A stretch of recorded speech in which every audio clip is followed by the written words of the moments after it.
Chris Watts Full Prison Interview Part 3. This video features the raw and unsettling prison interview with Watts, where he recounts the horrific details of his crimes. In this interview with investigators, Watts confessed publicly for the first time to killing his daughters, Bella and Celeste. We came back. How's it going? How's lunch? It was macaroni and cheese and a bun and some milk. So it was good. Oh, that's not bad. Yeah. So, Chocolate milk or regular? oh, just regular milk. Oh, Chocolate milk's, I guess that's like, I don't know. special. That's special. It is a holiday today. You know that. I know. But I think they had chocolate milk on Christmas. Oh, really? Yeah, they got milk with everything here. Obviously, you know, the steak. So Oh, a lot of dairy. The dairy state. so they got cheese with a lot of stuff too. So Macaroni and cheese. yeah. Well, we brought you some non-lactose Powerade if you'd like it. Seriously? Yeah, all yours. Oh, thank you. That's cool. Thank you. Yeah, you did. So we don't want to take you, all day. And we really do appreciate being able to sit down and talk with us. There's a few things we want to kind of clear up, wrap up, and then if you have any questions for us, that'd be fine too. Don't let me forget. Did you want to talk about Ronnie a little bit? Or? I talked to your dad. We were at lunch. Oh, okay. And a couple things we talked about, your property and, waiting on the DA's office. But then the reason he called was Dave calling. Yes, well. Okay. Yeah, he's going to go pick up some of your personal items out of the house Okay. today. So, Okay. yeah, I'll let you know that. Okay. We didn't tell him anything about what we talked No, about. he doesn't. Oh, know. He doesn't even know we're here. Oh, okay. He just lives like around the corner from me, so Right. I'd be good. Yeah. Yeah. So a lot of times when anybody goes over there, they usually call just so I can give everybody a heads up. That way, the neighbors calling and saying somebody's getting into the house. Okay. That's how we do that. Okay. Has anybody been like checking on the house, making sure like pipes haven't broken and all that kind of stuff? Water's off. Okay, good. I do know that. I was worried about like sprinkling all that stuff. I usually blow them out and all that kind of stuff. Right, So I right. figured Yeah, I the don't know if water. anybody was actually going through it or watching it right now. The water's been off for a while. I do know that. The power's still on there. Oh, it is? Yeah.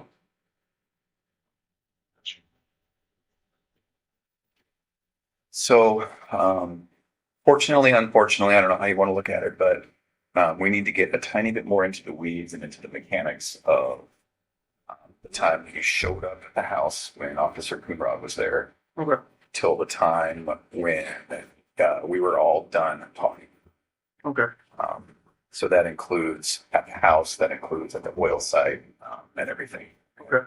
Now, part of the reason you need to get into that is I mentioned before how we're just really want to get into the mindset of what happened.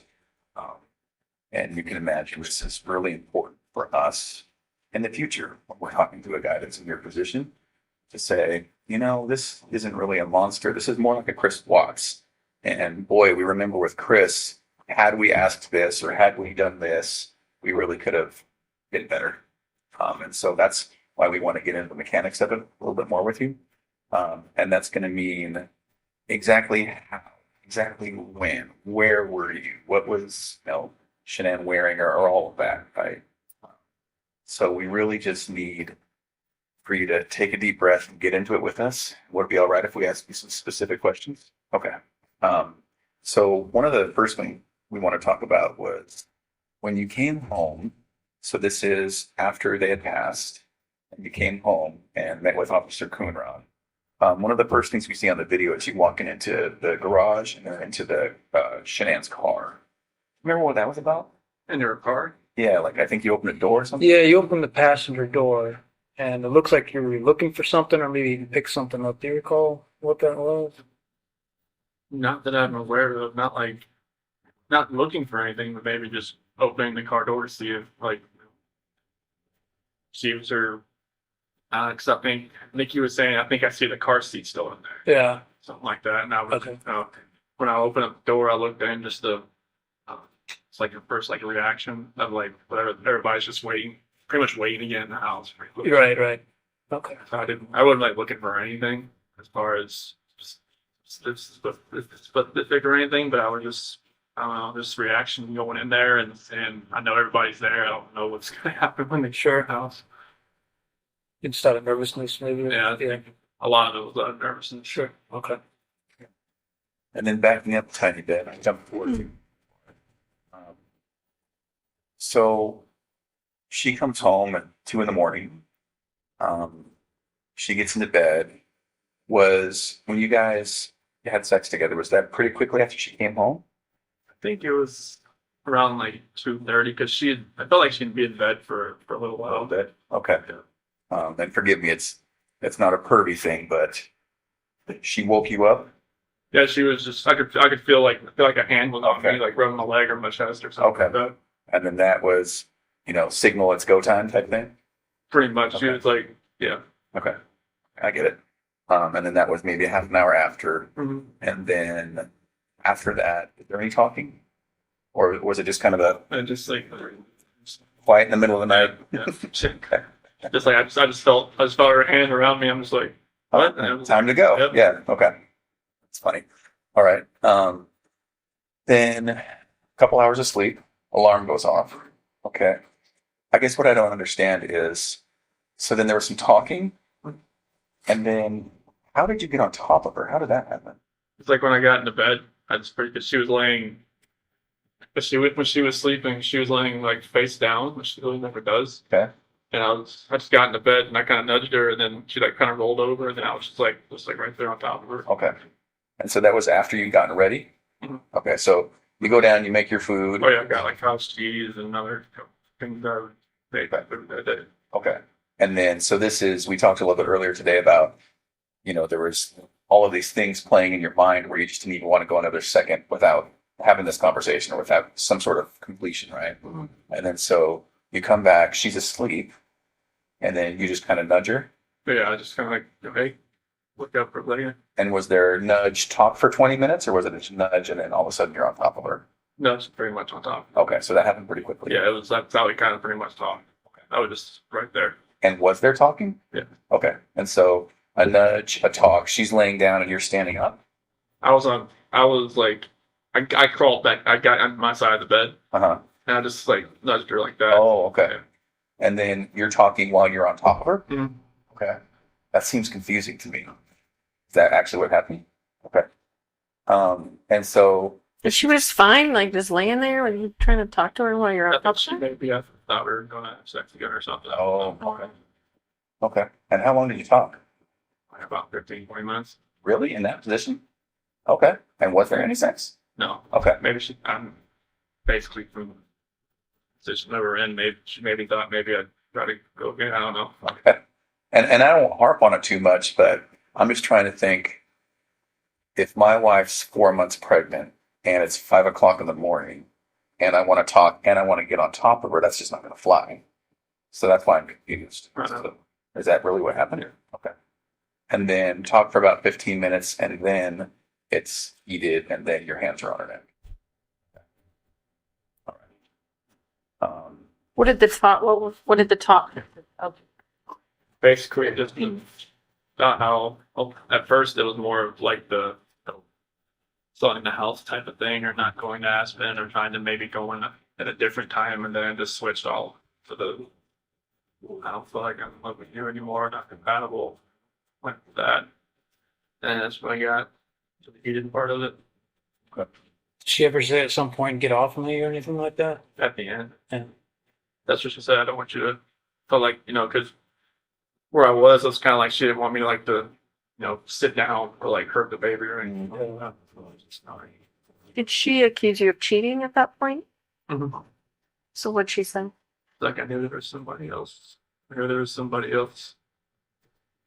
I didn't come out to say, that there is somebody else, but she obviously already knew.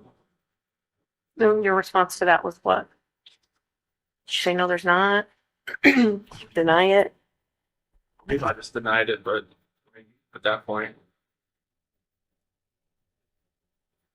that always, because when she would accuse me at the beach, it was a lot of like, there's nobody else, there's nobody else, or like, and when we got back home, she always like said there's got to be somebody else because she'd always talk to her friends like Christina or somebody on text messaging, and they'd always say there's got to be somebody else if he's not wanting to sleep with you, like he's getting it from somewhere else. There's there's nowhere else. I mean, she couldn't really say I would get anywhere else because I was using those Antarctica gift cards, so it's kind of like she just made me getting distant, but she knew, and I just that's mainly the reason why I talked to her because I knew like after that night it was just like it felt like I just felt guilty, more guilty than ever before. Yeah. And then it seems to me, and sorry, I have a lot of thoughts here. So we know what happened and we can talk about it today kind of openly. And that's what we need from you is to just kind of say, I know it sounds bad, or I know this, or I know I feel this way, but physically this is exactly what happened. So if you could tell us that, it seems then that it would have had to been a pretty quick transition from two people talking to this. Yeah. Right? Is that what happened? Yeah, it was like I don't want to like trying to think of the last things we were talking about, but it was like I love you anymore, and then she's like you're never gonna see the kiss. Oh, Of it. that's perfect, Chris. That's exactly what we need. Okay. And I know it's hard to walk through that again, but that's exactly it. So then, as soon as she started talking like that, then it was on. Okay. But it was you saying that you didn't love her. Is that right? Okay. And her saying, you're never going to see the kids. Okay. I can imagine how that made you feel. Sorry. It didn't warrant what it did. Yeah. And then the fact that she didn't scratch at you or anything, is that just because it was so powerful? I don't think it. I mean, it didn't feel like I've never done that before. Put my hands around anybody before, so I don't even know what kind of force I was putting on her neck. Okay. But like I said, 2 to 4 minutes. I don't know if that was 2 to 4 minutes. Did you cover her face at all during that time? Both hands on the neck. Okay. And so if it's done right, I mean, that can be a matter of seconds before someone on their carotid loses oxygen to their brain and it's out, right? Did it seem like it was that quick or? Okay. Maybe a minute, maybe 2. Okay. Screaming? Okay. All right. Did you see eyes go bloodshot or anything like that? Okay. Okay. And You then, kept talking about the mascara. Did you see mascara on her face? That looked like it was like. That's what I attributed it to. Was she crying? Is that why? At what point did she start crying? When I'm talking about the relationship about not being compatible. And when she's talking about there's somebody else, that's where she started crying. That's where I thought, it was mascara. I didn't know if it was it. I don't know. I don't know.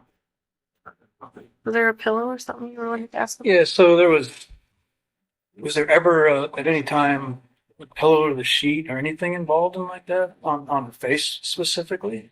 No?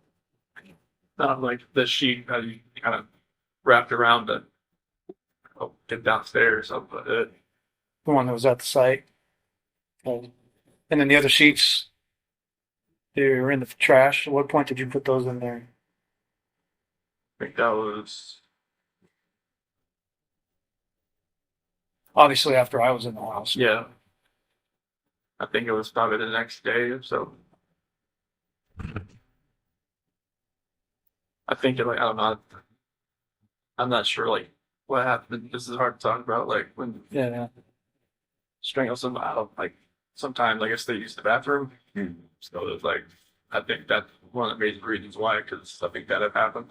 oh, okay. You said she was sleeping face down at one point? Was her face in the pillow or was it turned to the side or how did that? Kind of like on the side. She was kind of like a side sleeper, but she was more down than usual. Okay. But then rolled completely onto her back when you start talking to her?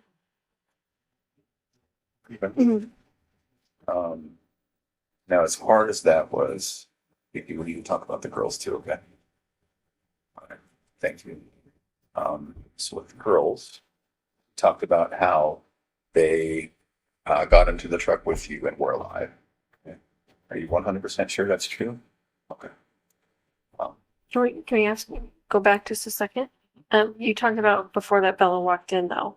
to the bedroom. Can you tell us about that before you left? Yeah, I was just getting the sheet off the bed, and she walked in, and she had her little pink blanket with her.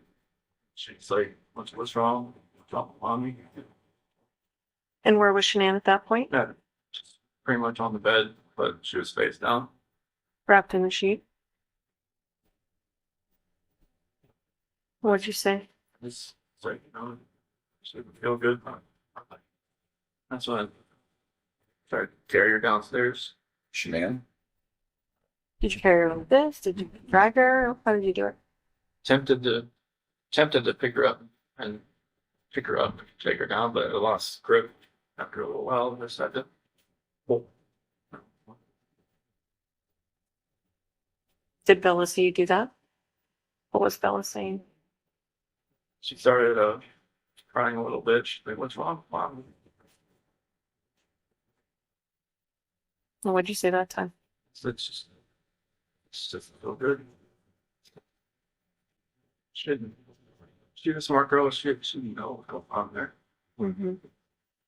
Did she ever touch Shanann? Try to wake her up or anything? No. She didn't want to see her or ask to see her or anything. And so that initial time, did she see you put Shanann in the truck? So she was kind of following you? Okay. So she followed you and you put Shanann in the truck. Yeah. And then what? I got Cece wasn't up yet. Right? She was just in her room. She was getting ready to get out of her bed. And then they were just walking around the house. I was put my lunchbox and stuff in the truck, and then grab the kids and put them in the bench sheet in the back. Okay. So Shanann, is she kind of on the floor in the back? And they're just on the bench. Okay. And both alive at that point. Okay. Is there any reason you would feel uncomfortable to tell me that they were not alive at that point? They were Okay. it wasn't a video or anything. It's hard to see. Okay. And I believe you. I'm just I'm trying to make sure that I'm giving you all the opportunities to be comfortable enough to tell me exactly. Okay. They were like, Okay. trust me, I hear that every day when Bella was talking to me on the site. Oh really? What do you mean? When she said, "Daddy, no." When we were driving to the site, she said, "Daddy, it smells." Oh. Okay. So that goes back to maybe Shanann evacuating herself. I don't know if it was that. They know that smell like a skunk maybe sometimes. Oh, That's okay. what I got some kind of smell that way, but I don't know what that was from. And was that maybe outside the truck or is that in? I don't know. Okay. What did you guys talk about on the way out? They were pretty quiet. They, laid next to each other. Okay. Maybe Bella in her lap and Casey in her lap, just back and forth. Oh, okay. Just trading off like little ones do. Okay. Were they awake? I think one would kind of fall asleep. Casey would kind of trade off back and forth. Were they talking to you?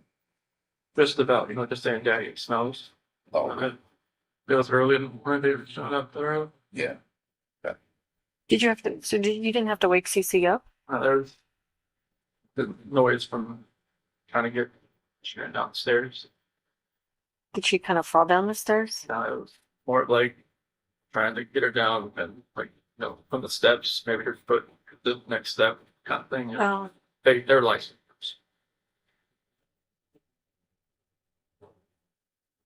So then once you get to the site, tell me what happens. So I get to that one site and I get Shanann out to that.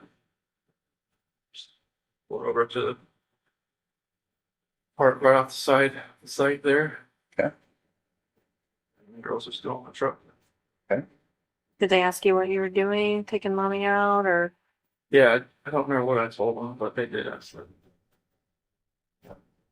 What they say specifically. It was more of like, what are you doing, mom?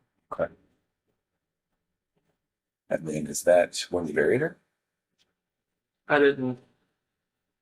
I don't remember if I dug a hole there first or But I don't, they didn't watch me do that. Okay. So then pulled Shanann out. She's maybe just sitting there on top of the ground, Yeah, like off to the side. off the side, close to where she ended up. Oh yeah, yeah. Okay. And then the girls, right? Okay. You mentioned Bella was first. Cece was first. Okay. Where exactly was she when it happened? In the back seat. Okay. Was she just right next to Bella? Mm-hmm. Okay. So, so once again, was it a hand over her face? Was it, It was a blanket over and my hand. and then your hand? Okay. And then, so that just stopped her from breathing type thing? Okay. Did she struggle at all? I don't think so, but I was blocking her face and my hand was right here. Oh, okay. Yeah. Okay. You had one hand here and one hand over her mouth. And we're just pushing her against the back of the seat type thing? Okay. What was Bella doing? Sitting there next to her, she didn't know what was going on. Okay. Could she see you? Okay. And then did that take a minute or two? Didn't really, nothing. I had no like concept at the time at this Okay. point. Tell me about what you were thinking. I was thinking it's what would happen. Yeah. Or any partial hint of what I feel for those girls and what I feel for my wife, but none of this would have happened. So I wasn't thinking. Okay. So she's in the back seat. Okay. And then once she's gone, then is it Bella next, or did you pull Cece out? I pulled these out. Okay, so once Cece's gone, Bella's still there in the car alive, and then you pulled Cece out. What'd you do with her? Okay. So she went into the tank, and Bella was still in the back of the truck alive. With regard to that tank, did you bring up Cece, put her down, open the hatch, Brought her up, opened the hatch. and put her in? Okay. When we talked the very first time we met, when we were talking about this, it was a matter of just lowering her down. Okay, and so she went in feet first. Okay. Was she able to fit pretty well? Was it snug? I think so. Okay. Did you have to like move her around a little bit and get her in there? I think so. Okay. All right. I didn't have to like, hit her like, Okay. like that. It's not like you stomped her in. No. Okay. And then close the hatch. Yes. Okay. And then went down to Bella. Tell me what happened there. She said what happened to Cece. Or she asked, it's the same thing, the exact same thing that happened to me as Cece. Did she ask you that? Okay. So Bella's pretty smart. How did she sound when she asked you that, Chris? So that soft voice she always had. What exactly did she say? Said that it's the same thing that happened to me as Cece. And then I said, I don't even remember what I said. Okay. I don't know if I just said yes, like a horrible person, or if I just put that blanket over her too and did the same thing. Same blanket, same way? Mm-hmm. Okay. She said, no, daddy. And that's the next thing she said. Did she say no, daddy, like, please, no, daddy type thing? Did she say, okay, don't do it? She said, no, daddy. Okay. Same way, hand on neck, hand over mouth, or hand over blanket with the over mouth? Okay. Did that take a couple minutes? I like it. Okay. Then what? I just noticed she had a couple spots like over her eye or something. And I picked her up. Same thing. And we talked a little bit earlier today about it. You don't remember why a different tank? Okay. And there wasn't a reason. They're both same tanks. I mean, they're just like, I don't know why I did two different things. There's one, I never got up there. Does one catwalk lead to both? Oil can go into either tank. Okay. But if you go up one set of ladders, does that eventually Yeah, indicate you? it's one catwalk. Okay. Now Bella was a little bit bigger. Was she harder to get in? It felt like a little bit. Okay. And so was it a matter of just kind of maneuvering it? All right. So then they're both in there. Is there any reason to think they were alive when they fell in? Okay. You're pretty sure. Okay. So once that's done, then what? Go over to Shanann. Clear away some weeds and dig a hole. Okay. Did you have a shovel? Yeah, we have a shovel, a rake, and a weed whacker as part of our tools. With that rake, if I remember right, it was Part of it sitting there because it was broken. oh, did it break as you were digging or something? Now when I was rake without like smoothing the ground over. On this day, it broke when you were doing that. Okay. Was that after you were all done? And it seemed as though maybe the first people that got there saw it. Was it stuck in the ground? I guess it was like not like standing up, but it was like laying down. Oh, okay. Were you planning on coming back? I mean, I don't know if I don't think so. At this point, then, this is just before then, in a couple of hours, you would make it back home to see Officer Conrad. Okay. And so once she's buried, then That's when people start showing up. I believe. did you notice, was she cut or broken or bleeding in any way? No, I mean I know like the bloodshot eyes you were talking about. I noticed that at that point. Yeah. Other than that, no. Had she partially given birth? No. Do you remember? Yeah, I remember. Remember she had a shirt and think we wanted to wear on. Okay. That's it. And so at that point, she was okay. Thank you. I know that wasn't. Can you tell us about, obviously, when the district attorney got up and talked about felons injuries and stuff, I didn't want to hear about that. right? Can you tell us about that?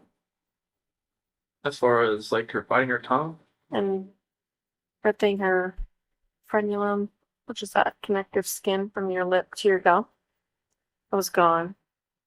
Her gums had it looked like a hole in them. And the pathologist said it was from her obviously struggling to get away. I didn't know what that meant. Yeah. Could it be that that's what happened? So like, I didn't put my hand like over her, like that. Is that what you're talking about? Well, it would have been just downward pressure on this area. I didn't see any of that when I get back up. Like it was like her lip was like missing or something. No, see the skin that Uh-huh. connects there? That was ripped. Like it was gone.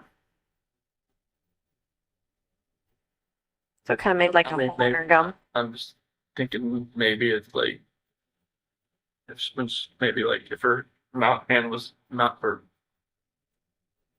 head was like twisting back and forth. Could that have done that? Yeah. I had a blanket.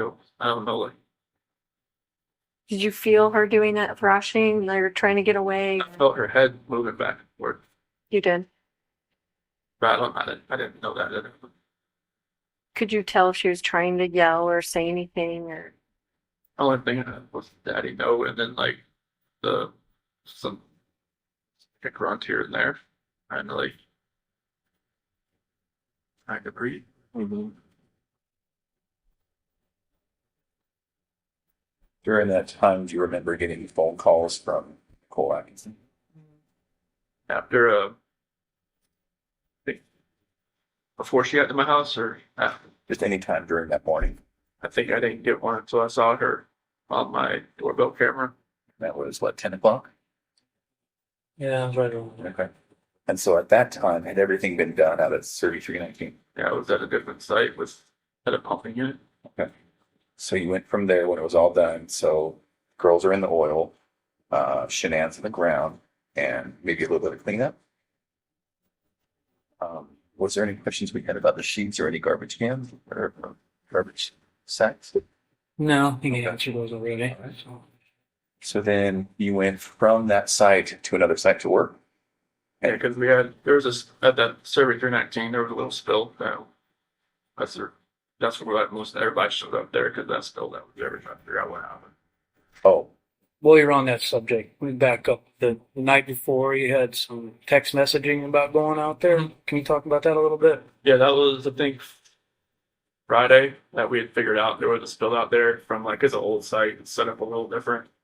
So what had happened was there was a downcomer and then there's a sidecomer going into the oil tanks, and one of the downcomers is tied into a back pressure line that split, and every time it was dumping oil, it was split underground and the oil was coming up out of the ground.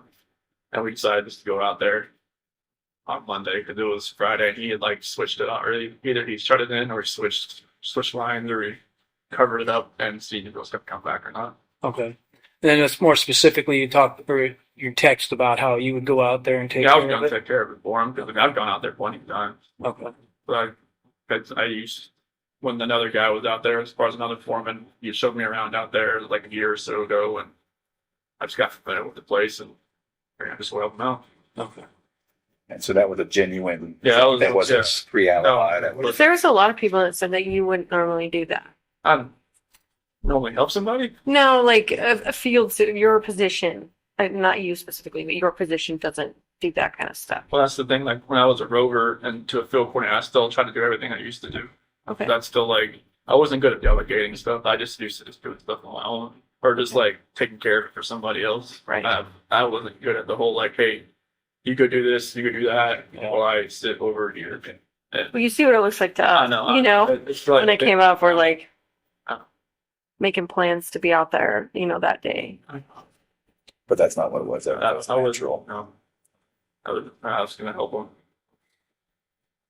So how long were you there? What time do you think you were done with the girls? Hard to really tell. I mean, I think everybody started showing up there by around 7:45, 8 o'clock. Okay. And then you were there. Did you say you went to a different site? Yeah, it's like I think it was either the 10:29 or the 6:29 or something like that. And so how long were you at that site? The rest of the day until I got called away. So then that was, you were there for at least a couple hours until you heard Nicole Atkins on the doorbell. Yeah. And then I think there was even more time after that until you started coming home. Yep. And you got home at 2, something? No, it was closer to 1:30. So somewhere around, 9 o'clock-ish, all the way till 12:30 or 12 or 1 or something. And then came home. Yep. There was a lot to do about coming home and listening to that Metallica song. Have you heard about that? I've Battery. heard of a Metallica song that people have been, someone sent me lyrics to it, called Battery. Do you remember doing that? That was, Nikki Kessinger, she liked the song, or she just wanted to know what it meant. Oh, So that's and that's why you looked it up. I just kind of looked at I didn't have the CD with me, so I didn't, I just kind of looked at the words. And was that on the way home? Hmm. Oh, that was just a different time. That was the time. Okay, and so the media was big enough. Coincidence because it said battery. Right. But it's like, it's more about like a family coinciding as a battery. Not like, hitting somebody. Sure. Yeah. Why did Nikki want to know what it meant? How did that come up? No, it was kind of strange. I mean, she's very into different types of music, and I mean, music I never really thought I'd ever listen to. And like she got me into a few things there as far as music wise, but like battery was something that she asked me because I knew Metallica pretty well. She just wanted to know like, hey, what's this the lyrics mean? And I just sat down, just looked it up just to look at all the words together and just put it in my head again, and all that. Just made something out of nothing. That's what was strange. I got those lyrics in a letter. Oh, so now does that make sense? Okay. Yeah, someone tipping the lyrics to it. Yeah. I think that guy from California. Oh, the kid? Anyway. The senior?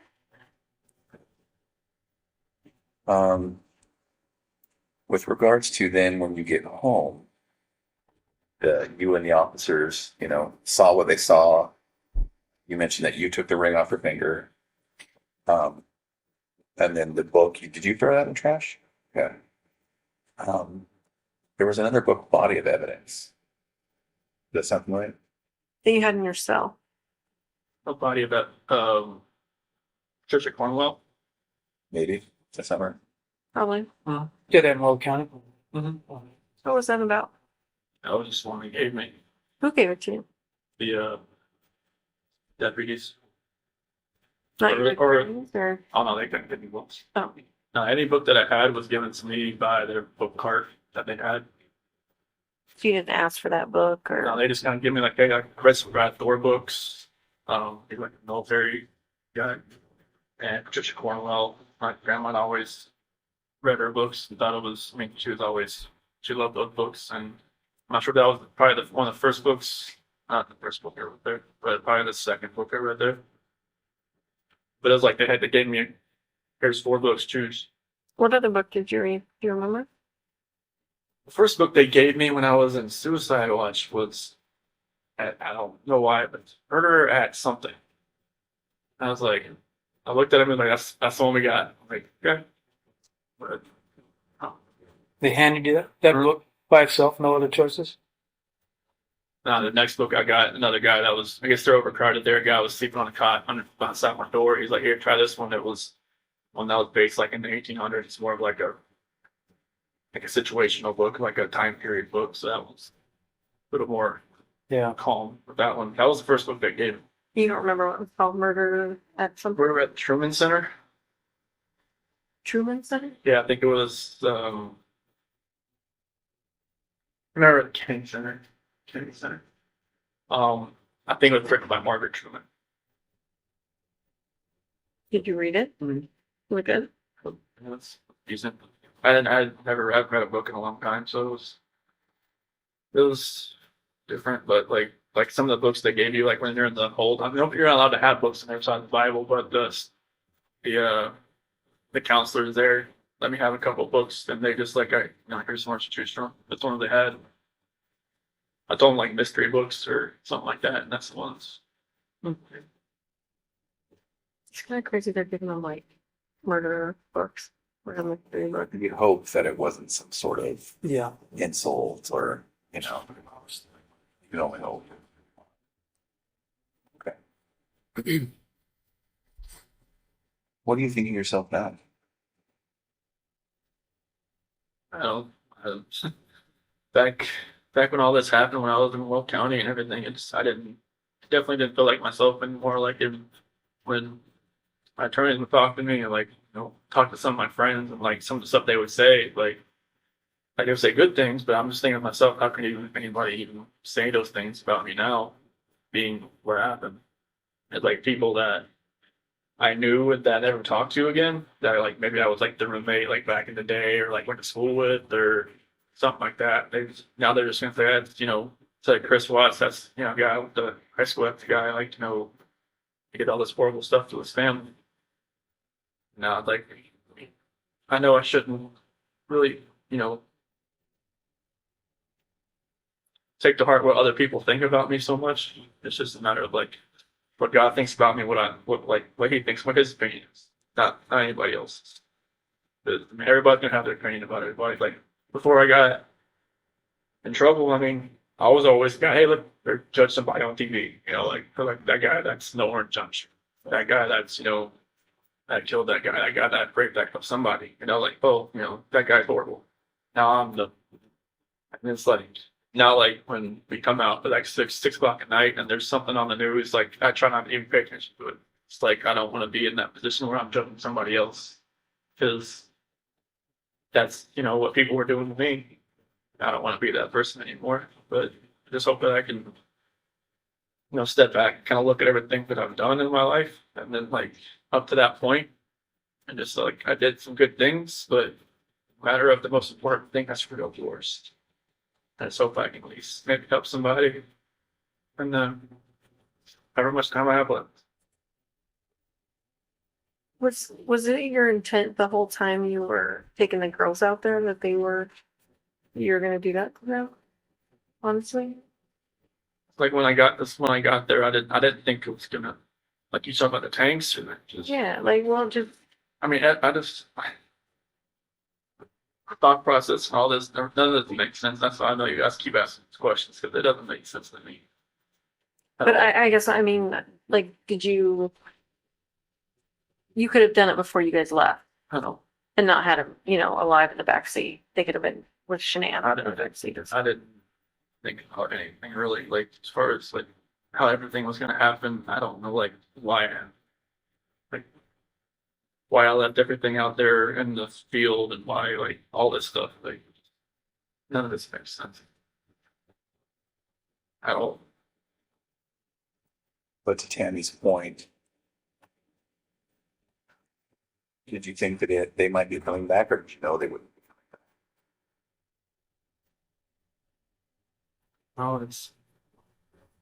I mean, the whole trip out there. I mean, it was like I was on. Like I wasn't thinking. It was like.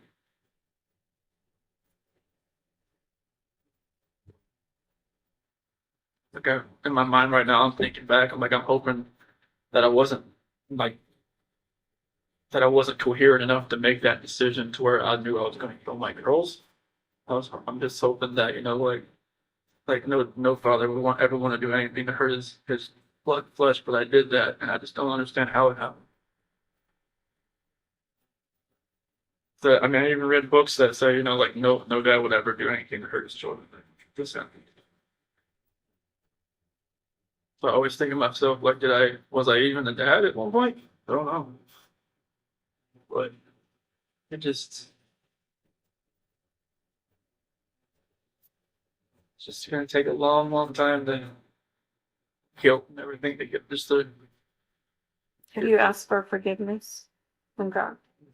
It just takes a long time for me to forget myself. And that's one thing that's not doing well.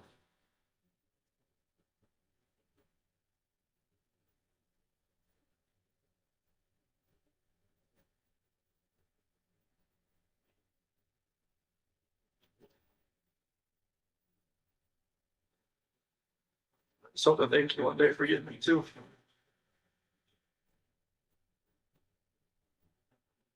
Stay with And I it.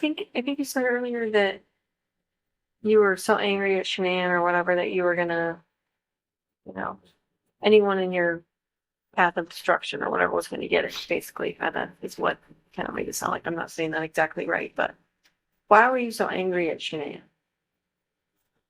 I don't know if it was just because of separating me and my family, pretty much. Because I mean, it happened at the wedding. Like that's the reason they didn't come to the wedding. I mean, I blew up at my family, like to a point where I said some horrible things to them back in 2012 that I pretty much told my family that I don't need them anymore because I have.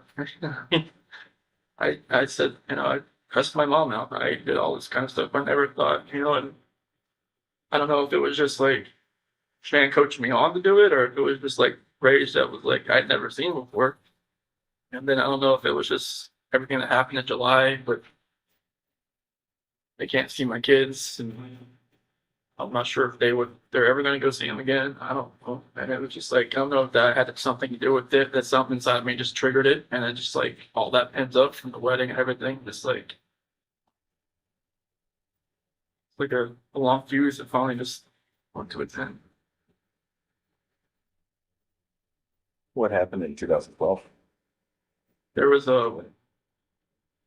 my mom and Shanann just like from when I proposed to her, it was at the beach, and from then on, it was just like she always went up to Shanann and was like, I didn't need a ring like that when I was your age. I didn't need all these fancy things when I was your age. And just kind of kept boiling over, and we never agreed on anything. It was just like, we didn't really need their help to do anything. We just so we'll just pay for it ourselves and all that kind of stuff. And, it was just back and forth. And I think maybe my mom just never thought she was good enough. She always thought she was hiding something from me. She always thought Shanann was hiding something? Like what? Stuff from her past, or Oh, I see. Yeah. So there's conflict at a barbecue when all the families got together. And the first, maybe a barbecue that Shanann put together for everybody to get to meet each other. two families, if you call that? Like when you first started dating. Oh, I remember we did have something like that, but I didn't remember like any kind of arguments at any place like that. I know like when I proposed to her, Shanann had her family come down to the beach too. They stayed at a separate house. But as far as like a barbecue or anything, I don't remember one that was like that. Right before then. Yeah, Yeah. I remember the time when I asked Frank to. I was okay if I had asked Shanann to marry her. Remember that little get together? I don't think. So then what was the blow up at the wedding about?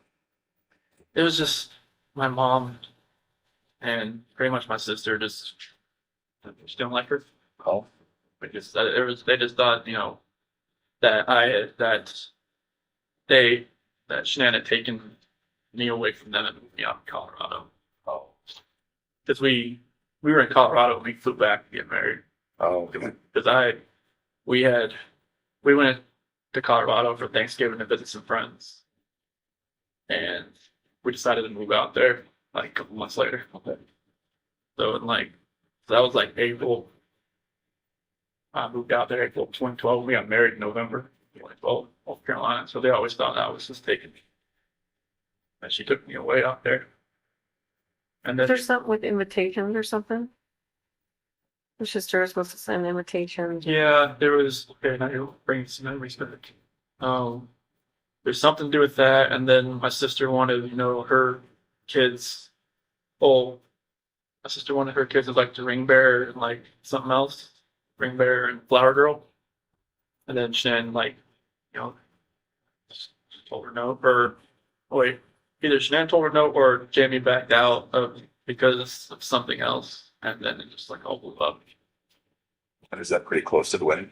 Yes, yeah, within a couple. Did they go to the wedding, your family? My grandma did.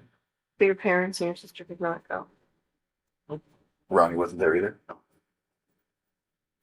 Nobody was there. It was, my grandma was there, and then like the dance when the groom danced with his mom. Like I'm dancing Mark's mom and my grandmother.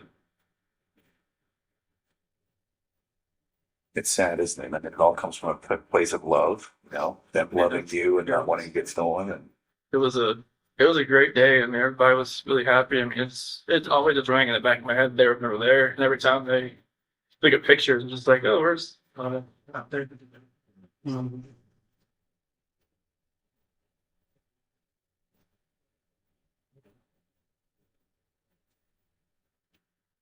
Never knew if they actually were going to come, anyways. But as far as sometimes they'll just like, all right, we're just going to go, just to be there.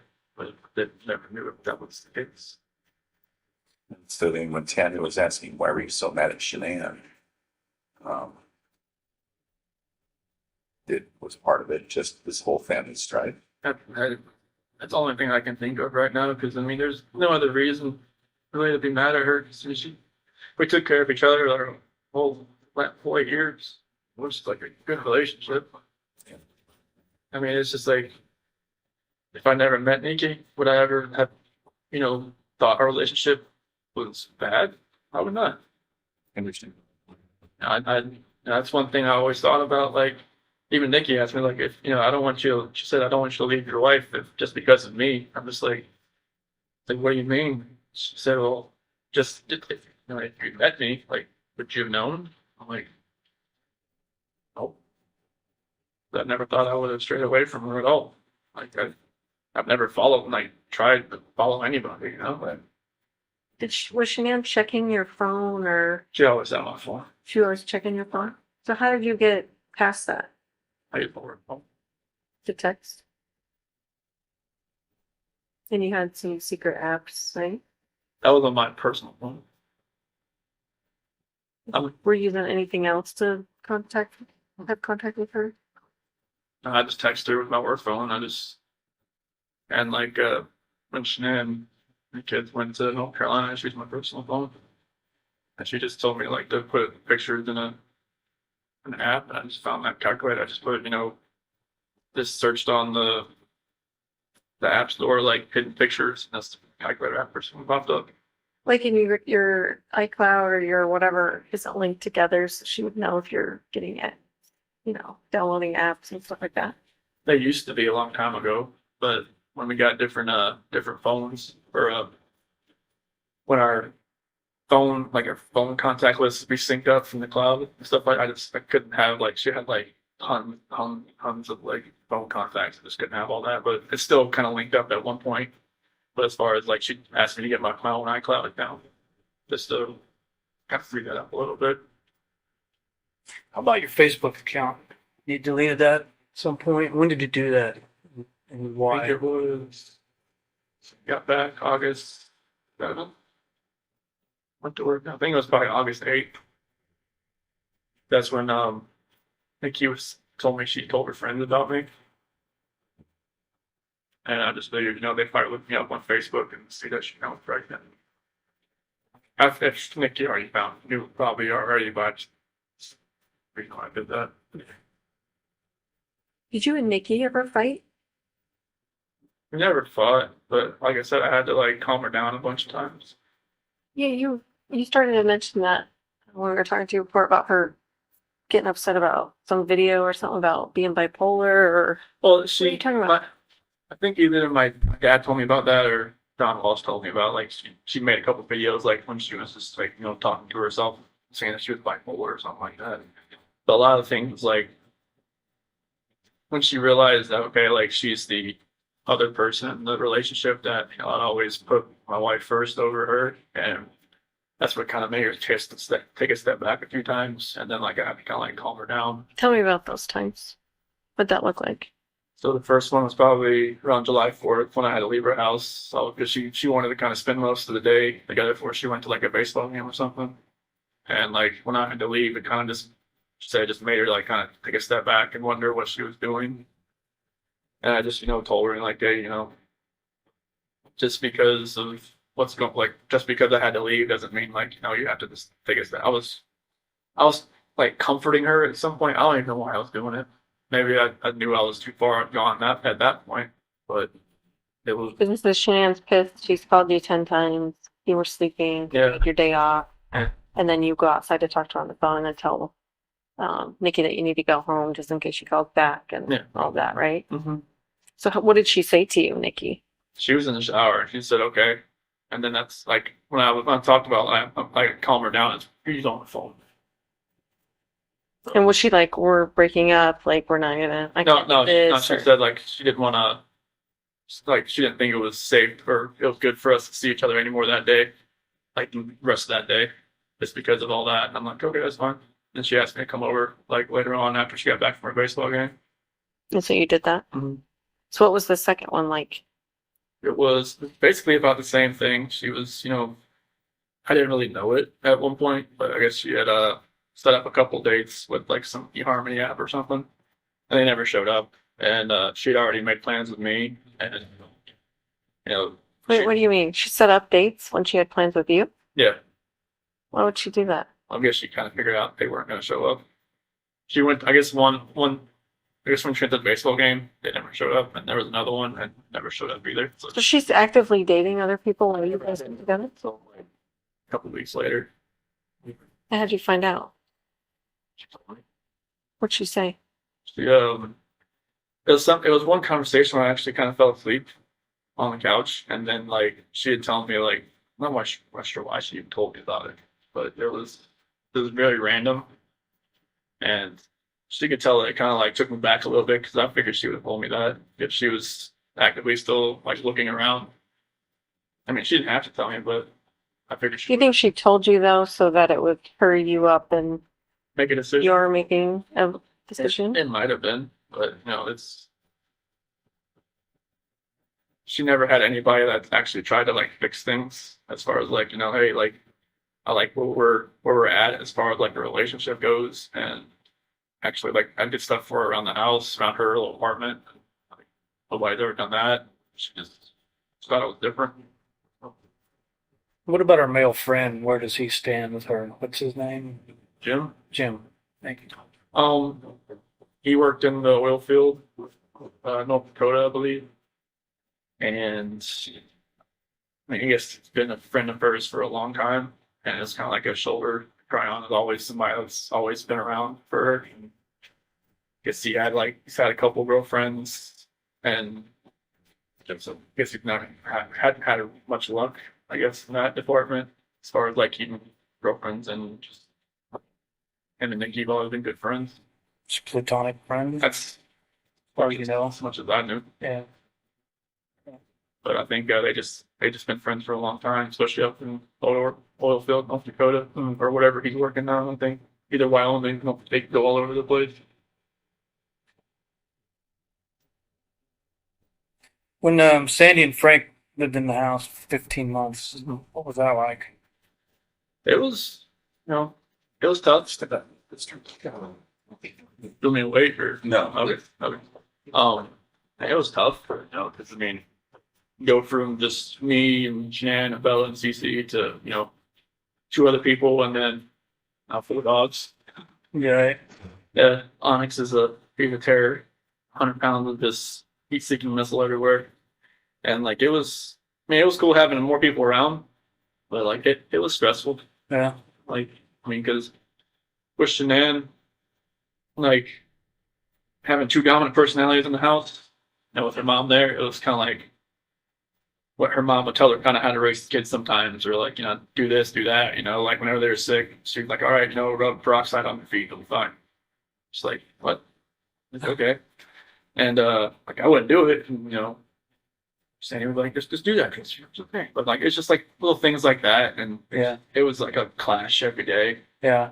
It's kind of like every time I got home, I didn't know if Shanann was pissed or if she was okay. Because when they first got there, they didn't have a job yet, and so they're just around all the time. But then, like once they got jobs and stuff, like I think it was a little better for Shanann because they weren't around the house all day. But it was definitely stressful, just vacuuming like every other day, Yeah. and just like I mean, cooking was great. I was awesome, but She's a good cook. and I was always like because they were down in the basement, so I was always really trying to keep the girls upstairs while they were sleeping, so they're running around downstairs, and I didn't want them to wake up. And I know Frank always told me that waking up Sandy early is not good, so it was just just kind of like walking on eggshells a lot. Yeah. It was stressful. Yeah, Yeah. You think that stressed your marriage with the time, or I mean it was 16 months. It was 15, 16 months? Yeah, it was a long time. I mean, it was great around the holiday times because they were already there, and like all that was great. Sure. Yeah, it definitely we never really had much alone time. Yeah. You always had to kind of plan it out. So Yeah. What was her purpose for living out there? they just wanted to be close to the kids. Because they're we FaceTime a lot, but it's not the same as like All right. but 2 kids, it's hard to fly back and forth. I mean, when they went back to North Carolina this past time, it was the first time Cece had been there. She was 3. No. First time her brother ever met her. So were they trying to move to Colorado permanently, or they just They were thinking about it at that point in time, okay? but Franklin stayed. He didn't want to leave. Sandy, She wanted to go back. yeah, Yeah. it was a matter of like they knew their house wasn't being taken care of, and they wanted to go back, and because they had put their house up for sale for a little while, but never bought. What about your financial stresses? Yeah, the bankruptcy was something I never thought was going to happen. I think that was back in like 2015, 2016, somewhere around there. But I never thought that was going to happen. And I never thought, a lot of it was from the wedding because they just put it all on credit cards. And so it was, and then the doctor bills from like, endoscopies and just like girls seemed like they were sick like every month. It seemed like some type of ear infection, which to figure out was just like put the tubes in their ears and stuff. There was like different operations here, a couple overnight stays in the hospital for breathing and stuff like that. It was just, it all mounted up. I mean, I never thought it was that far gone, but Was any of that from Shannon's neck surgery, or are those bills pretty well paid up? Well, I think the bankruptcy never touched the medical part of it because you have to be like by the medical part of it, medical bankruptcy, and then there's like regular bankruptcy. Oh, I don't think bankruptcy ever touches like student loans or medical stuff. You have to like be specific to that. okay. But I think it just took away like a lot of the furniture that we had bought, and then a couple other things inside the house. Kind of alleviate a lot of the. I didn't. I mean, it took. I mean, we had to make the house payment on my phone every month, and I had to listen to the bankruptcy spiel like every time, and it's just like I didn't know how long it was going to take. But apparently, it was. I mean, once you're in bankruptcy, it's pretty much you never get out of it. Yeah. I think it felt like. You guys weren't you guys behind on your mortgage? Yeah, like earlier, and it's like I think December 2017, and then January, February, March 2018. That's when I took we took the 401k out, the loan out to pay for that. How was it that you were spending so much money? What were you being doing? Just, kids and just other bills that we had, and I mean, I knew the car was getting paid for by the bill. I never really asked. I didn't even have access to the bank account in my phone. Oh, So I never really asked to see what it looked like how far. But I just know she'd call me and tell me, hey, can you pay the mortgage today? I'm like, yeah, cool. And that was from my little 4-wheeler incident where I stole it without actually paying it off yet, and she thought no, you're never touching the account ever. So I'm like, okay, that's cool with me. But I never saw the account or what was in there. I just hey, there's my when I worked at Longmont Ford, I got my check, I just brought it there. Yes. There was a hair care company. I think it's called Monet. Does that ring a bell? You know anything about that? Like maybe hair dye. I don't know. Looks like a. Do you know if she did like an auto order to that company and had stuff delivered? Any kind of hair care product or hair care dye? That's something. I mean, she had little. There's something like a little gift pack she had delivered once every month or once every 2 months. Had a different array of different products in it. Don't remember where it's from. Like we said, Monet. Monat, Monat. No. Well, There was an order that was made, like 251. That's why I asked if it was like an auto order type it thing. might have been an auto order. Yeah, It might have been something that I know that Nicole Atkinson, she's sending all that stuff. Maybe Shanann got her. Maybe Shanann got her something, or maybe it was something she recommended. How about the HOA thing? What happened there? She was mailing it to the wrong address. They had changed their address, and she'd mailed it to the wrong address for a year. And then we got a letter in the mail where we getting sued over it. We had to pay our HOAs for a year.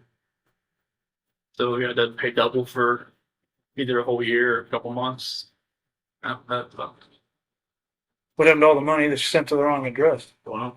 I don't know. They said they wouldn't credit it or anything. I'm not even sure what that address was.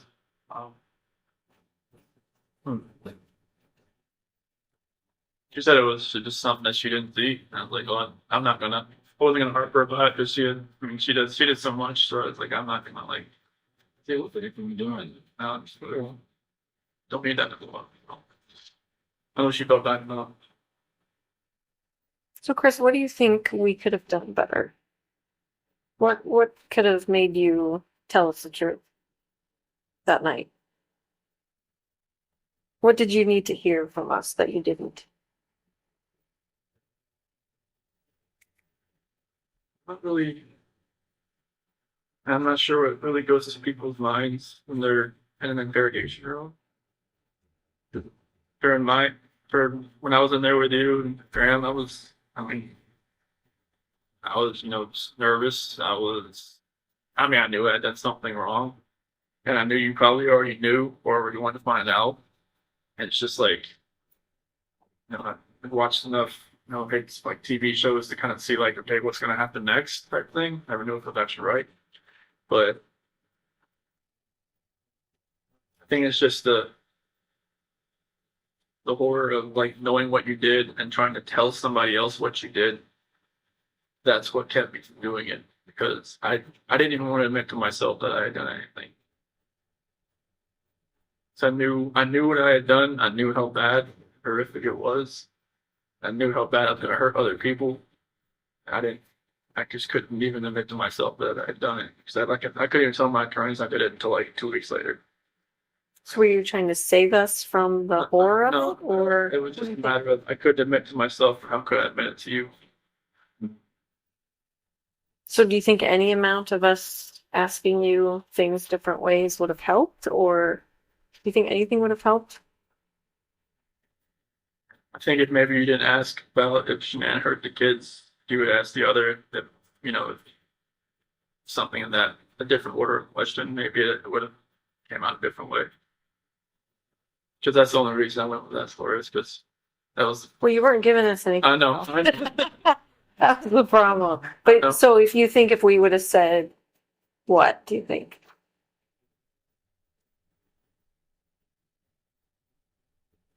You would have said, I think you'd have probably had to, if the video didn't show them in the truck, you probably had to have lied and just said, we saw the kids in the truck. I mean, I hate to say you would have to, lie to get me to say what you wanted me to say, but it might have been that. That we saw the kids in the truck? When we were talking, there was a point where you just said, "Can I talk to my dad?" You just want to tell him first. I just wanted to, tell him that, that I loved him and that it's probably the last time you're going to see me again, as far as, outside of a cell. You looking forward to it coming? Yeah, because we're just talking on the phone, it's just totally different when you see him, you see a face, It's like when we got on that little video conference in Love County, it was like, that was all I could do, just not to just break down on that phone. So it'd be good to see them What do you get to do when they're here? like this. Like in a room like this with a If big. there's a visiting center, like down in my unit, and I don't know what it looks like, but I know they said it's like tables. And it's pretty much they set up a time and get a couple hours. That's Just good. Yeah, just in that little center, and I'm not sure what else is in there, but I just know there's tables. I think it's like vending machine stuff like that. But it'll be good to see them, and fortunately they can't bring their phones in or anything. So I was hoping they could maybe show me a video or two, but I don't have or a picture. But they pretty much only let you come in with your ID. Can they mail you still photos or anything like that?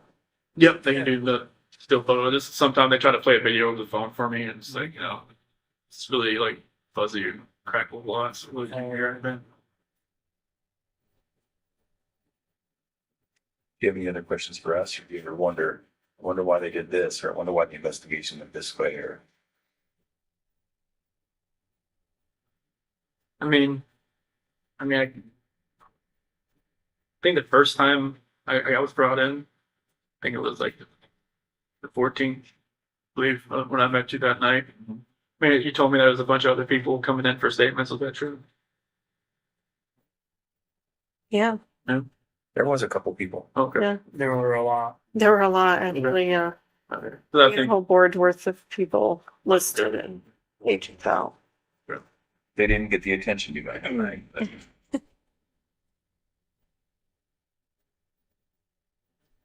I just wish none of this had ever happened, honestly. It was like you guys could have never had to come to us, and you guys never had to meet me or anything like that.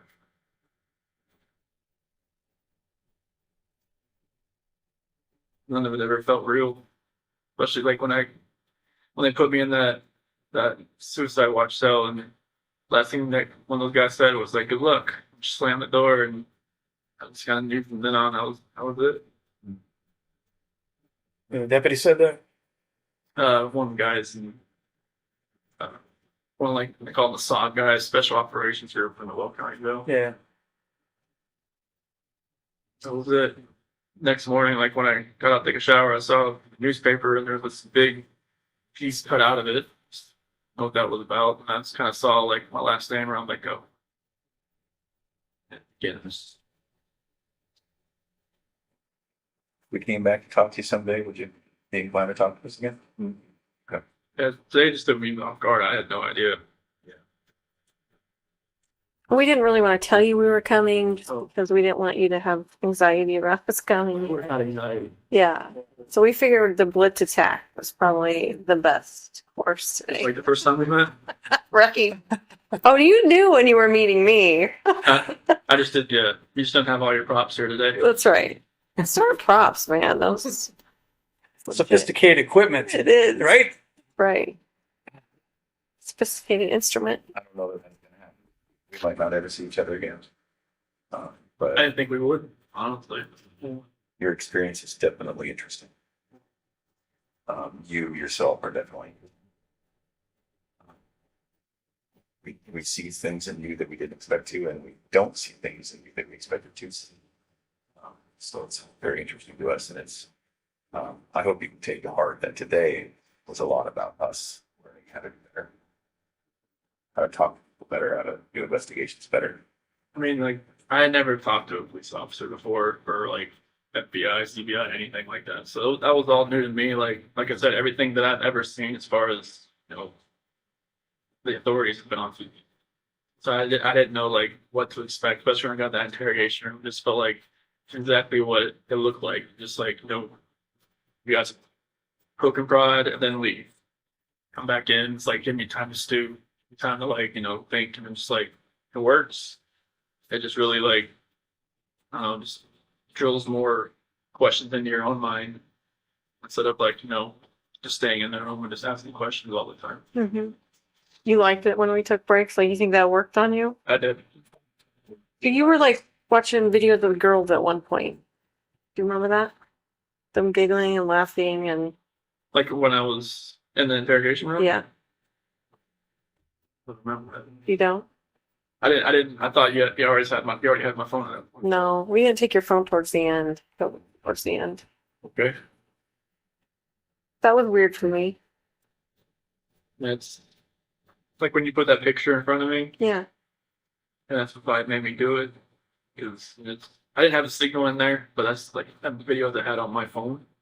It was just like, I wish I had taken those videos out more often before all that had happened. But you know, that definitely got in my head a lot. I don't know where that picture was from because I'd never seen that picture. The one we showed you? Really? I'd never seen CC in that dress before. Really, we talked a lot about that dress. Yeah. Is that just And you were you saying making it up? I never saw her in that dress. you were even telling us when she last wore the dress and the boots. Not that dress. Those are her favorite winter boots, and she wears Oh, the them all winter boots. summer. Winter boots, yeah, but that white dress was a little different. I've never seen that picture. No, because you talked about buttoning it up. You said, I remember because she just wore it the other day and I had to button up the back. And It's been a different dress, but not that one. Huh. That picture, was that North Carolina or was that? I don't know where the Pulled picture it came off of from. Facebook. Shannon's Facebook. So maybe it was while you weren't there or Might something. have been, yeah. So you don't recall that, huh? Because there's a lot of pictures I guess I didn't see when they were in North Carolina that my parents have. Like especially like 4th of July and stuff, and I had like 4th of July dresses on and stuff like that I never saw. Oh, Some I had on my phone, but you know, that white dress I never, like they were, like she was going to church or something. I just never saw that white dress. And Bella's little dress that she had.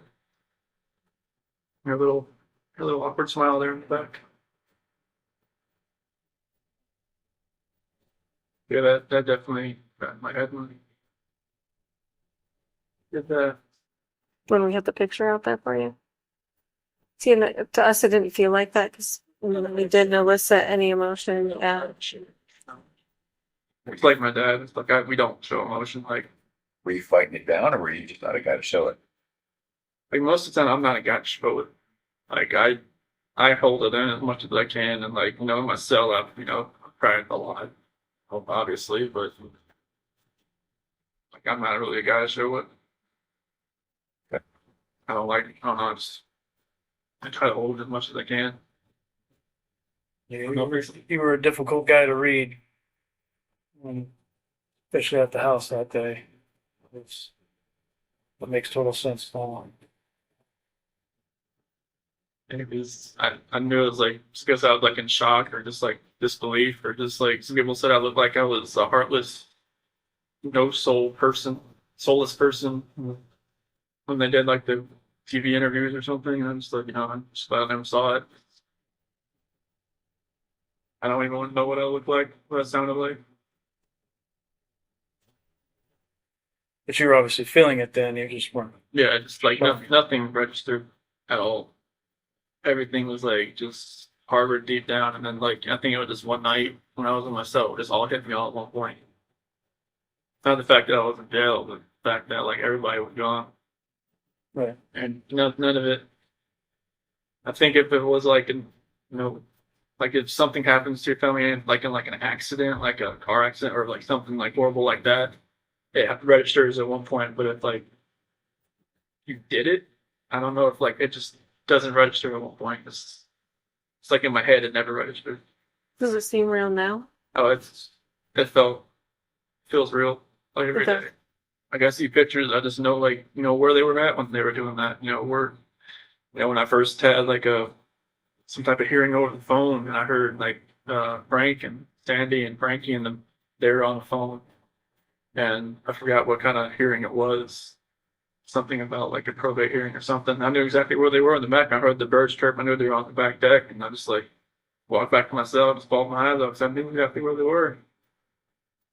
I knew how many times the girls were back there, and it's just weird how emotions process differently for me than everybody else. Mm-hmm. Like something like you said, if you lost your kids in the grocery store for 5 seconds, you'd be a mess. Mm-hmm. And then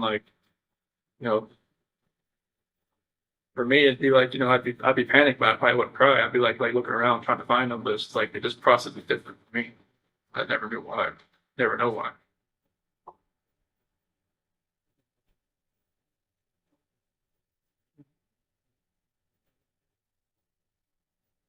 I don't want to think I'm like a cold-hearted person. It's just a matter of just don't show the emotion as much as other people do. Even when the girls left North Carolina, her Shan's brother, mom, and dad were all crying when they left. And it's just kind of like I never really saw my parents get like that when they left. Kind of like I don't know if it's like you're born that way. Like your family doesn't show emotion like that? Is that what you're saying? Yeah, my dad couldn't really speak at the sentencing hearing because he said he was kind of like he said he was going to lose it, like lose his emotion. Like that really hit me. It's kind of like I never seen him like that, Like vulnerable? Mm-hmm. But nobody really ever seen me that way either. That's why maybe I just. Was it ever like you're a sissy if you're like that, or was it just something you just never did? I never saw my dad cry. So maybe it's just something that, was imprinted in my brain that maybe I should never cry. Maybe Was your mom like a loving mom, like a doting mom, and would give you affection and hugs and kisses? Oh yeah, she'd always ask me what was going on. Like she said I was always hard to read. She never knew what was going on. But did she still try and give you affection when growing up? Yeah, she always, my sister was always a parent. It was always what was going on. She always just she was always open with me. It was always just, closed off. And she always wanted to know what was going on, how I felt. I just yeah, okay. I'll give her. Even if something was wrong, I would have probably never said anything. Because I just deal with it myself. But I don't know if that just growing up that way just kept me in that way. Deal with things on your own, but then build up so much that you can't deal with them, and they take a hold of you. You never thought, in a way, could take hold of you. So you think that was a result of just bottling up for so long? Definitely. What do you remember your dad saying at sentencing? I remember there was a scripture, it was a 1 John 1-9, and then like a lot of it, their representatives said for him, and my mom said a lot. My mom spoke, but everything my dad had written down, the person said. But there's he always was talking about him going to little league games and races and stuff like that, and going to being my coach and everything like that. So that I can experience the same type of joy doing that for my girls. I remember your mom saying she loves you and she always will. Yeah. That was pretty important to hear. And then at the end, she said, "I forgive you, son." Yeah, that was big, right? Mm-hmm. Yeah. And Dad, when we came here today, we were just hoping and praying that we would take your dad's advice. Do you remember what he said? I hope if you ever get a chance to talk about it. Okay. I think that's what today was, don't you? Mm-hmm. Yeah, I think it was. Didn't expect it to be today.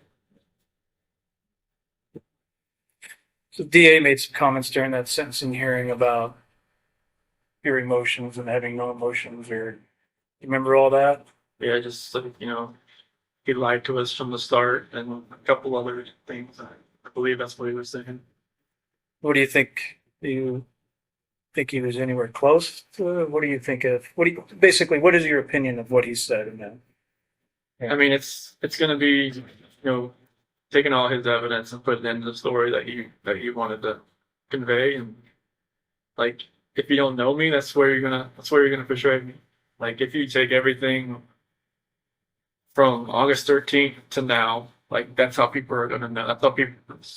There's no other way people are gonna opinionate themselves about me, just by what they see right there. Right. They're gonna say, okay, they look at the guy that did the interviews on the 14th, and they see, okay, that guy should be like, on his hands and knees, like crying his eyes out. And what's he doing? He's just like, he's just talking. Right. And they're just like, then I know, and maybe got some information maybe from like her friends saying like he was cheating on her or something like that. He's a cold person. He was, trying to do this and that. Like they don't know me. That's always going to be their thinking about me. Because like, there was one church service, the only one I've mainly gone to in here, and said you're not defined by one moment in your life. And I think that's like people are defining me by one moment in my life. They don't know like what happened before, what can happen later. Right. Well, I just hope that maybe hopefully one day people can stop judging everybody. There's tons of people in here that I don't even want to know what they did because I don't want to judge them. Like like I'm not that person. Like they know what I did. I'm not gonna ask them what they did. Makes sense. You did show some emotion during that hearing. What part did you think you felt most emotional? I felt when Frank was talking about when he I didn't know what to expect when he first started talking, but he said I was the evil monster, and that rang in me, and he said I tossed him away like garbage, and that hurt. And when Sandy was talking about that video about Bella was calling me her hero, and that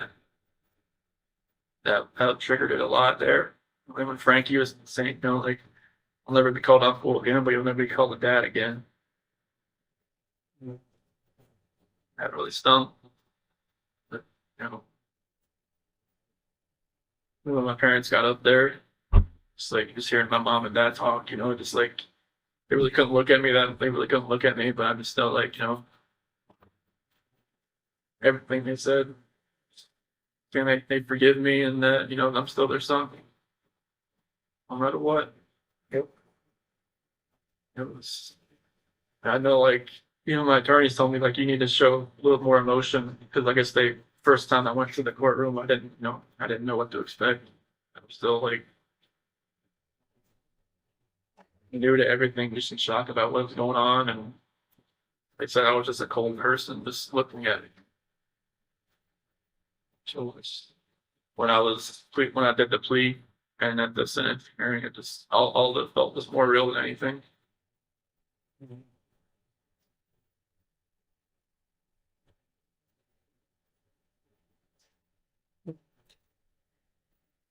I remember growing up, my pastor used to tell me it's better to be 1 foot out of hell facing heaven than 1 foot out of heaven facing hell. Mm-hmm. So I think that's you. Been to hell and now you're facing the right direction. Definitely, I definitely feel like it's. I never knew I could have a relationship with God like I do now, but I just that's like the amazing grace with all of this. But I just wish nobody had to pay any kind of price for this.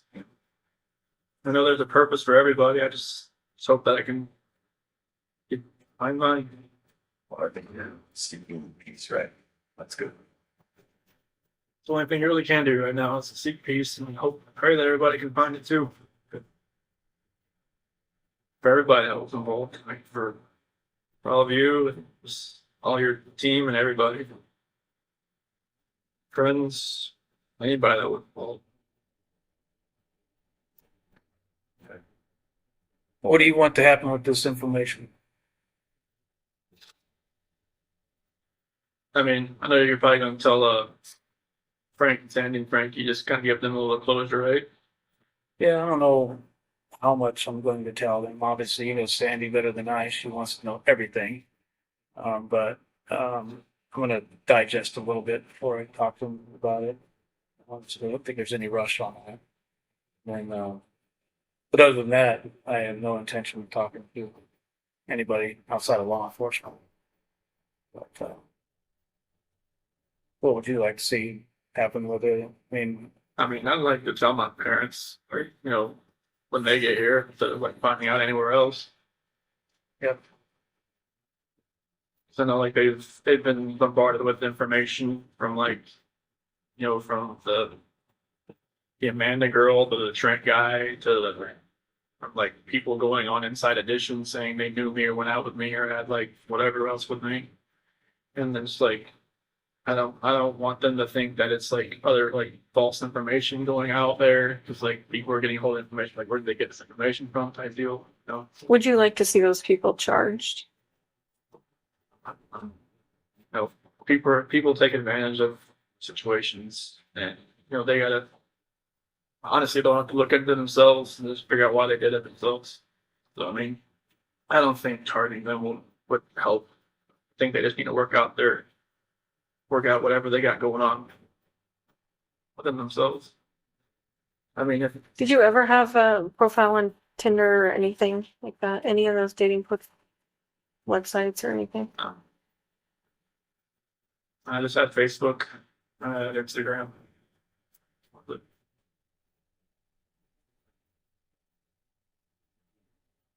I didn't even know what the WhatsApp thing was called. That's when I was like, John, You never heard of that? no, I was just like, I don't even know what that is, man. It's got suspicion for something. Well, sorry you had to waste your time and go out there and talk to them. It was a big time waster. It was a big waste of time. Yeah. But you would not want to be listed as a victim in that case, as far as him being charged with like false reporting. I mean, he's whoever's gonna try to get their 5 minutes, 50 minutes of fame, whatever they want to do with this. I mean, that's on them. I mean, if he's willing to do that, then he needs to figure out what's going on with himself before, like, you know, I don't think charging him with something's gonna fix that. So it'd just be a waste of time, I think.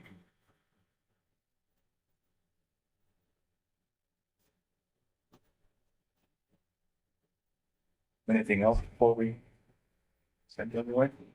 Um, Don't be afraid to ask. how things in Colorado now. I mean, since all this stuff, everything's quiet now. Everything's cool and Well, we had another guy murder his fiance, girlfriend, whatever you want to call it. So that's neither one of those two. I'm sure you've probably seen that on the news now. everything here's based.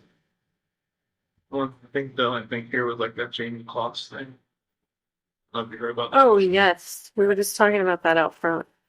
That the girl was kidnapped. Yeah. She escaped after like 90 days. Insane. That's crazy. He'll probably come here. Everywhere. Yeah, they said he's in some county jail. Is that right? Yeah, Bro, what you say? bro. Barron or something. Barely counted, man. Yeah, so all that sink here is like stuff I try to. It's like everything happened here. So you guys stay the night there. Watch out. Sorry. Definitely. Yeah, Do like you mind if I take a picture of you just to show what you look like now? You just look so different then. I just like It's not gonna go on social media or Okay. anything. It's just for like our own record. okay, Is that okay? that's fine. Were you asking him something while I was? I'm sorry. no, I was just gonna say it's like the roads in the background is varying up, you know. I know. When it's snowing, it's Mhm. horrendous. Oh, Reminds me of the day of ice racing, actually. of ice racing? Yeah, but we had spikes on the tires then, so. Oh, All right, Chris, we're going to let you get back to your day. But 1 minute to finish your drink. yes, they will let me take that back.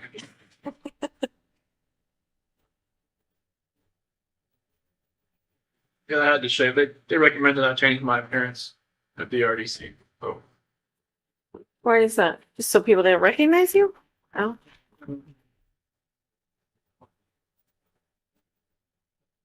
yeah, I just shaved it all off, and that razor, like except the razor they have here, it's a single blade. So like I'm a like, safety razor, right? oh, it's more than said. That's just like it's more safety than actually a razor. That's why he doesn't shave. Like a sharp rock or. Right. Just imagine shaving the same spot for like 5 minutes, and then finally, Something starts yeah, going. it starts. Like, they gotta warm it up or something. I don't know. You'd probably be better just plucking them out. Oh, with your fingers or something. I'll be more, everything here is for safety. So like, yeah, I think like once I get with the GP, I can have something like that. Oh, that makes sense. But most of the guys in my unit can't have razors, so. Well, that makes you feel better, probably. Well, But they they're don't have to not. watch me. Other guys, they stand next to them while they shave. That would be kind of weird. Oh, So they have any other jobs like if like fleet? Would you be able to go work fleet maintenance or anything like that? Or I is got clapped down to like a minimum uh, or like a low medium. They have guys that like run across the street to like a records building. I work over there. I don't know, like they said it takes a while to get class down from like maximum to medium. Yeah. Though I'm not sure like if they've here. I don't know if they'd ever take me to Colorado or know what they're not going to be. right. I'm not sure if that happens or not. Yeah. That's all pretty secretive, and then right up to the minute they do it. mm-hmm. Definitely. You guys gonna do exploring around here? I don't think so. Everything's covered in snow. It's There freezing. were such winds when we walked out. Maybe go run a snowmobile or two. Gotcha. Same as baseball season, but it's not. So go Yeah. Brewers play or something. Well, NASCAR's back in full swing. I saw the last 2 laps last night when we came out. Oh, did you? I went to over like 200 NASCAR races growing up. So Yeah. I went to one Daytona 500. Almost, it was one that Mark Martin almost won. I was hoping he would, but he got passed by Kevin Harvick coming out of turn 4. I was Yeah. Yeah. yeah, it was a wreck fest. I heard so.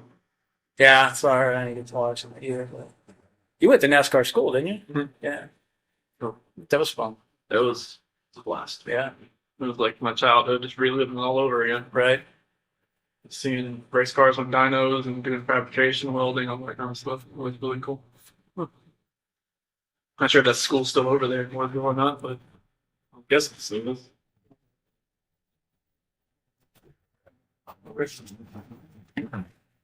So do you have to be escorted back? Is that what they do? Yes. Yeah, like the unit I'm in, we all have to have that course because it's a special management unit. So guard escort you everywhere. Yeah. So what about when you're all playing basketball together? Are the guards watching you? Mhm. There's 3 of them in there. Do you ever get in fights playing basketball? No, we're just, I mean, we're, guarding each other, like blocking everything like that, but everybody's, Or cool with each other? Good. It's like, yeah, I'll take one. There's right there.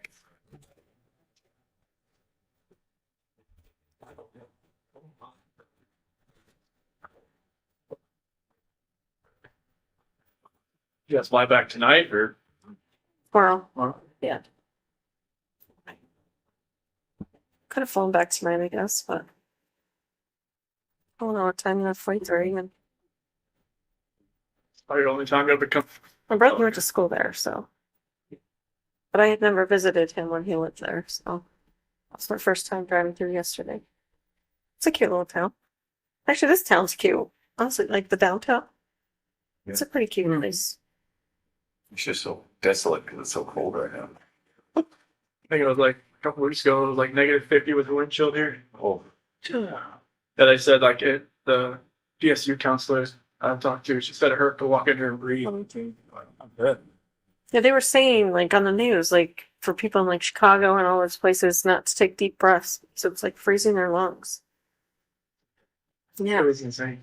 It was like the deep cold from Canada that came through here that just like it froze everything. I mean, it was so cold in ourselves. We were just like going out to eat. We were like, just, like shaking like that. If heat couldn't keep up with it. There's not much you can do. Plus, this place is old, so like all the windows like were they couldn't insulate it. Yeah, the wind was just like just rushed in. Would you stay here if you could? I don't really know much about the state or anything about what's going on in here, but like from what I see, I mean, they say it's decent. Yeah. They said it's a lot better than going anywhere else.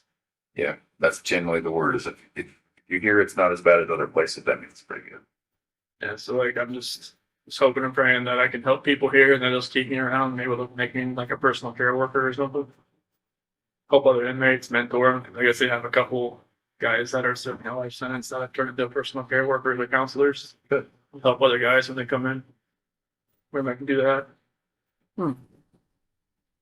They don't have like the normal programs you would have, but you know, it's not for me. Mm-hmm. Like some guys like they want to get like extra degrees and stuff like that. They don't have that here. You have to go to one of the other places. So if you just said, I want to, do some more education stuff, would you get moved to another place, or is it fully up to them whether you can It's totally do up that? to them. Because like I'm not sure how that gets paid for. Right. So like I'll just whatever they want me to do, that's what I'm gonna do.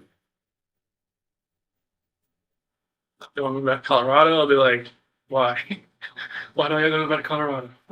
Oh, if they told you that, you would question that. Oh, like after a while, if I was here for a long time and then say, okay, since you leveled down, we'll move you back. I'm like what? But no, how that will go. Are you scared to level down though?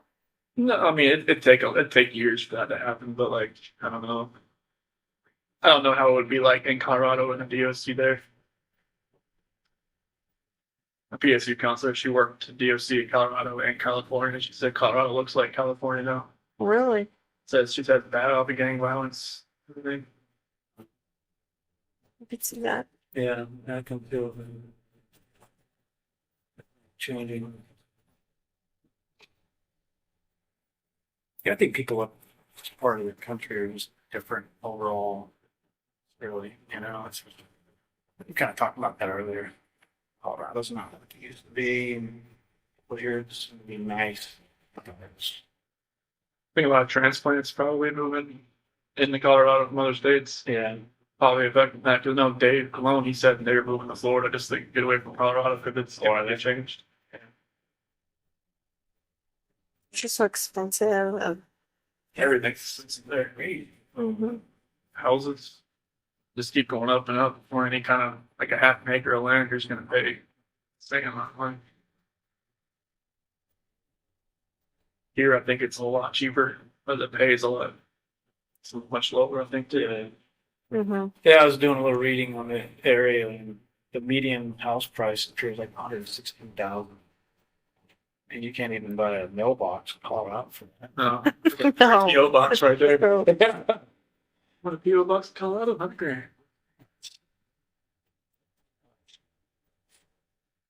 think I was reading like Pittsburgh, kind of like the same way. It's like what like it's crazy to think about how much it varies from like state to state, city to city. Pittsburgh expensive? No, like Oh, inexpensive? yeah, it's like Oh, yeah. 150,000 per house. Yeah. Like deal. Like geez. But deal with the weather and deal with all that kind of stuff Yeah. too. Yeah. Yeah, there's a reason for that, right? Like here, I guess you got like April to September. That's your only good months here. The rest of the time you're in your house. Yeah, I don't think I could handle that. Unless you have snowmobiles. I wouldn't even like that. Can't do that. I'm starting using the snowmobile for necessity. That'd be problem. To get to the store. You gotta put a license plate on the seat. Yeah, that's a problem. Kind of walk around Titletown all the time. Mm-hmm. Are they coming or? Yeah, they just literally walked away with another person. Oh, they did. Got to get to the end of the wherever and come back. Mm. This place is huge. It's a long hallway. So how far is your pod or wherever you're staying from here? All the way down that side. All the other way?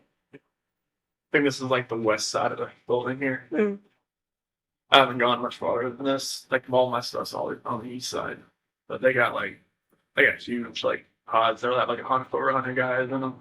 So, but they move like 40 or 50 people out each day. You have a cellmate, right? Somebody No. said? Oh, you don't have a cellmate? Nope. When I go to GP, I will. Mhm. I don't have one. Most of the cells in my unit are single cell. There's like 3 that are doubled up, but they don't have the overcrowding. They have that issue they had when I first got here. That's what she was saying. There was like 400 extra inmates that they ended up shipping out to different places. So Yeah, I never knew what the definite part of it was as far as like how many people they had coming in and out, but it was like people coming in and out everywhere. mm-hmm.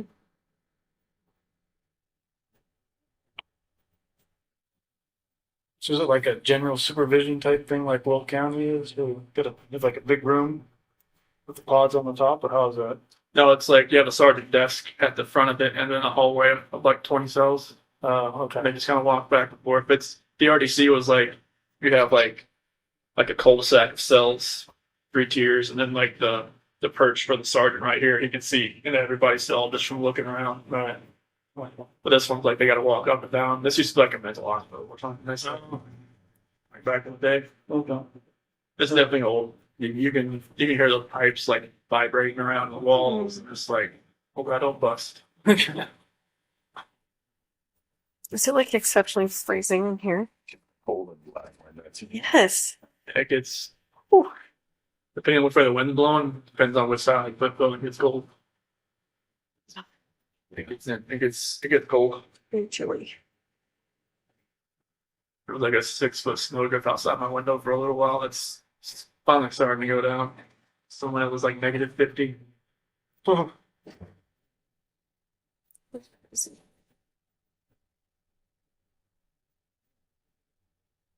Yeah, it's a little too cold for me. I mean, we're the ones that chose to come in February, but she's ready for you now. Although she is. Oh, it's good to see you guys. See you soon. Take care of yourself, okay? Thank you. Thank you. Thank you.